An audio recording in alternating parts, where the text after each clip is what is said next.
There are places in this world that bring things back.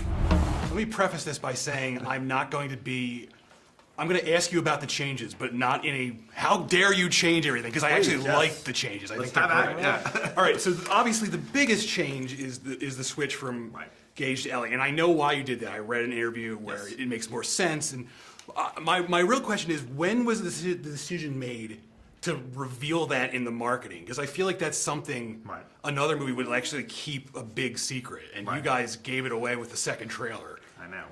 I mean, it's one of the things where it's a different company that does that, you know. We don't really have any say over that. We can obviously tell them what we would do.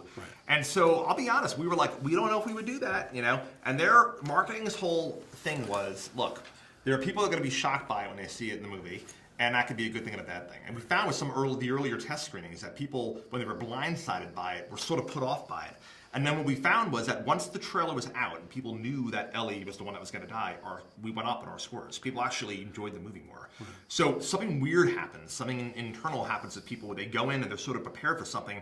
And you see the way the scene plays out. The scene still plays out like a magic trick. Like up until the last minute, you're thinking like, wait a second, were they messing with us? Are they going to still kill Gage? You know? And then up until the last minute, you're not really sure which way it's going to go. So I think it was really just about getting it out of the way, you know, and letting people kind of just maybe get mad about it and then start to accept it and then start to actually like it. And we found that happened with a lot of people. People immediately were like, no! And then like on Twitter and on social media, within like a few days, you saw the tide starting to change on that a little bit. So I don't know, maybe they know what they're doing after all.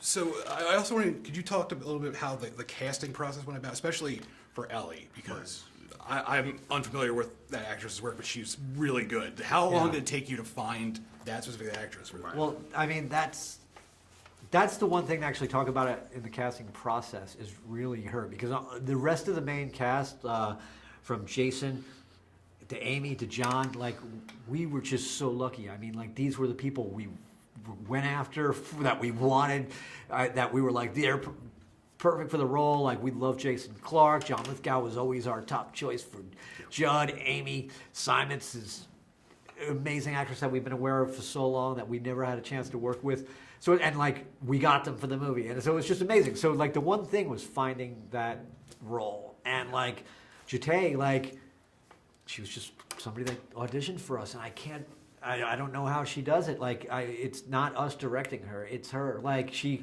plays that little girl role because she is just this little girl, and then she goes off in the corner and she asks for a minute, and she comes back and she plays this evil Ellie, and I don't know what she's channeling when she goes over there. Her parents said she thought the directors were telling her something. I thought her parents were prepping her before she came in. Nobody knows what she's doing, but yeah, she really is that and she just knocked it out of the park. I mean, she was just a godsend, you know.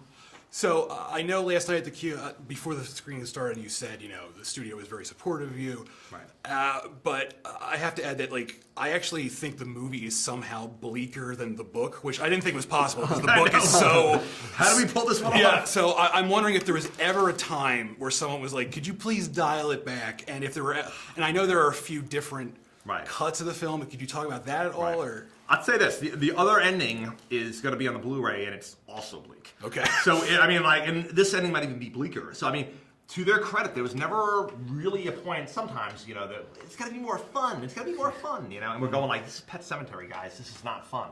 And yet, ironically, when you see the movie yesterday, there is a sort of like morbid gallows humor in the film, because the topic is just kind of crazy, you know, and we own the topic, and we just said we're going for it. And I think there comes a point in the movie where people are on board that, and they just get to nervously laugh at the movie because they get the vibe of the movie, you know. But no, there was never really ever going to be a happy ending, because that's against the DNA of this book, and I think they all understood that. Fundamentally, you have to respect the essence of the book. You can't mess with that. So, to their credit, they backed us, and it's for a studio film out of Paramount to do what this movie does in the third act. You know, we're crazy that, you know, they let us do this, and they were supportive of it the whole time. That cat was dead. Cheers.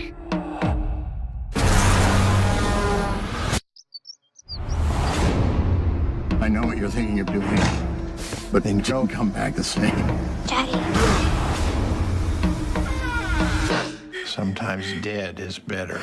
Pet Sematary, April 5th.